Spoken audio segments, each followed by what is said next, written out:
CM Jagan పై దాడి ఘటనను Praja Shanti party అధినేత కేఏ పాల్ ఖండించారు. ఆయనపై దాడి జరిగిందో లేక జరిపించుకున్నారో ఎవరికీ తెలుసునని సెటైర్ వేశారు. గతంలో ఎన్నికల సమయంలో కోడి కత్తితో దాడి జరిగిందని ఇప్పటి వరకు ఆ కేసు తేలలేదన్నారు. ఇక సీఎం జగన్ పై జరిగిన దాడి నిజమైతే తాను ఖండిస్తున్నానంటూ అన్నారు పాల్. ఇక జగన్ పై దాడి బాధాకరం, జరిగిన దాడి నిజమైతే ఖండిస్తానన్నారు ఆయన. తేలిందా? ఎలక్షన్ ముందు దాడి అది నిజమో అంటలేదు. నిజంగా దాడి జరిగితే తీవ్రంగా ఖండిస్తున్నా. Nothing but nonsense. కానీ ఇదో డ్రామా, ఓట్ల సింపతి కొరకు చేయించుకుంటే అది మోసం. ఎట్లా మాట్లాడాలి? ఉన్నది ఫ్యాక్ట్ మాట్లాడాలి. నేను సిబిఐ ఇన్వెస్టిగేషన్ చేయట్లేదు కదా.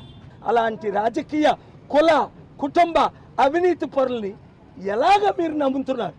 నాకైతే ఆశ్చర్యం. నేను ఎవరిని నమ్మట్లేదు.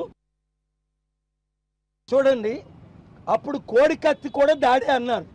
అది నిజమా అబద్ధమా తేలిందా? ఎలక్షన్ ముందు దాడి అది నిజమో అంటలేదు.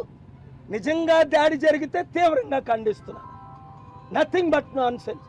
కానీ ఇదో డ్రామా, ఓట్ల సింపతి కొరకు చేయించుకుంటే అది మోసం. ఎట్లా మాట్లాడాలి? ఉన్నది ఫ్యాక్ట్ మాట్లాడాలి. నేను సిబిఐ ఇన్వెస్టిగేషన్ చేయట్లేదు కదా. అలాంటి రాజకీయ, కుల, కుటుంబ అవినీతి పరుల్ని